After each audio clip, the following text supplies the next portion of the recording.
Archaeologists have unearthed an enormous leather shoe while digging at the bottom of an ankle-breaker defensive ditch at a Roman fort in northern England.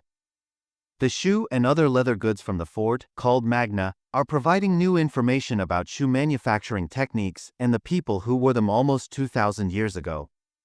A shoe is such a personal item, it really puts you in touch with the people who used to live at the fort, one of the volunteers for the Magna project wrote on the excavation blog.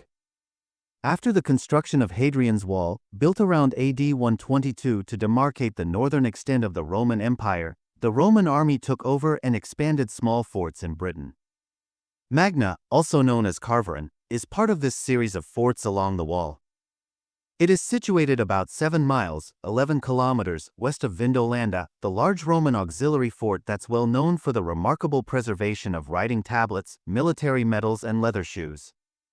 In late March, archaeologists began excavating the defensive ditches, banks and ramparts outside the north wall of Magna.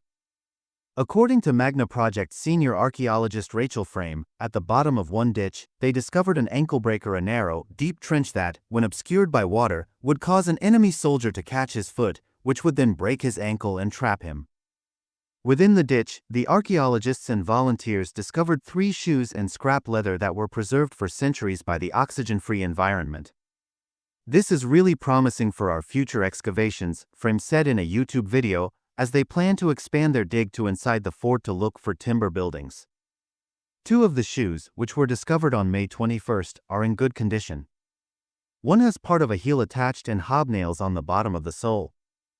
This gives us a really good look at how Roman shoes were made, Frame wrote in the excavation blog. Multiple layers of leather were used to form the sole, held together with thongs, stitching and hobnails. But because the toe area was missing, they could not estimate its size.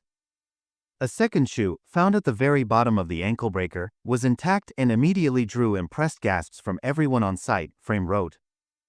The sole measures 12.6 inches, 32 centimeters long, which is the equivalent of a men's US 14 or UK 13 size shoe today. Could this one be the largest in the Vindolanda Trust collection? We certainly look forward to finding out. Frame wrote. The shoes and other scraps will now be studied by a leather specialist to try to learn more about who may have worn the enormous shoe and who lived and worked at Magna in Roman times.